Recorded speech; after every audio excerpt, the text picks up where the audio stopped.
Noble, je suis directrice générale d'Impulsion Travail, qui est un centre conseil en emploi situé sur le territoire de Montréal-Nord. Nous accompagnons les personnes âgées de 30 ans et plus dans leur démarche d'intégration sur le marché du travail.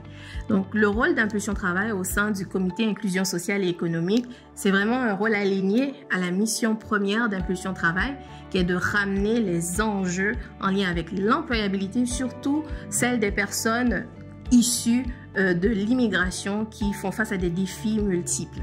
Participer à cette démarche permet à Impulsion Travail d'adresser ces enjeux dans cette approche ou dans une approche plus holistique. Disons qu'à Montréal-Nord, on parle quand même d'un endroit où il y a une grande richesse culturelle. D'ailleurs, les études nous disent qu'en 2019, près d'une personne sur 4 venait tout juste d'arriver au pays.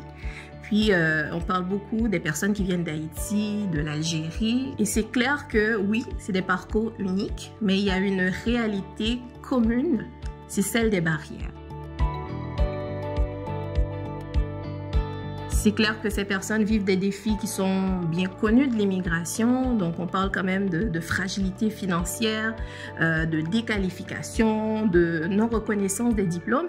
Et c'est des gens aussi qui souvent ont un fort sentiment, on va dire, d'exclusion. Et pour les personnes qui souhaitent s'impliquer dans des initiatives d'économie sociale, c'est sûr que les défis se multiplient.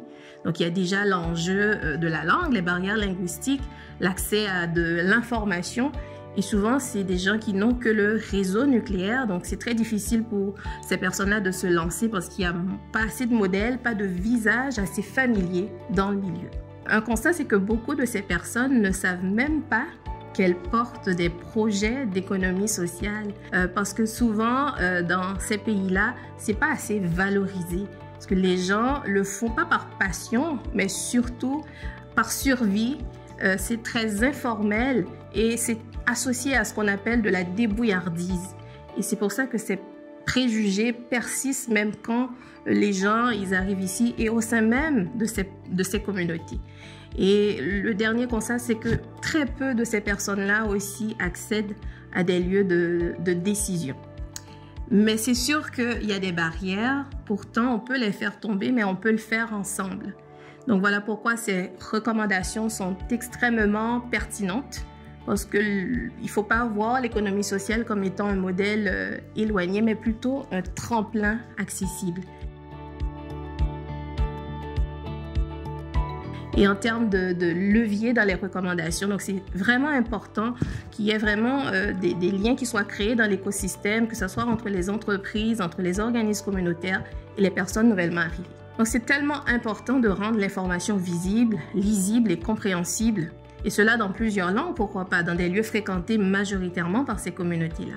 Et c'est très important aussi de travailler avec les communautés, donc vraiment d'aller sur le terrain, de co-construire et d'écouter, de pratiquer l'écoute active. Et en ce qui a trait au modèle québécois, c'est un modèle qui est adaptable à d'autres réalités culturelles sans que le modèle perde son essence, perde sa force. Puis, pourquoi pas aussi valoriser les projets existants issus de ces communautés, parce qu'il y en a, ils existent et ils réussissent. Et ouvrir les espaces de décision, ça c'est très important parce que la diversité ne devrait pas s'arrêter à la salle d'attente. Montréal-Nord, c'est un quartier en mouvement et si on veut une économie sociale forte, inclusive, représentative, alors c'est ici qu'il faut tendre l'oreille, c'est ici qu'il faut bâtir des ponts ensemble pour briser les barrières.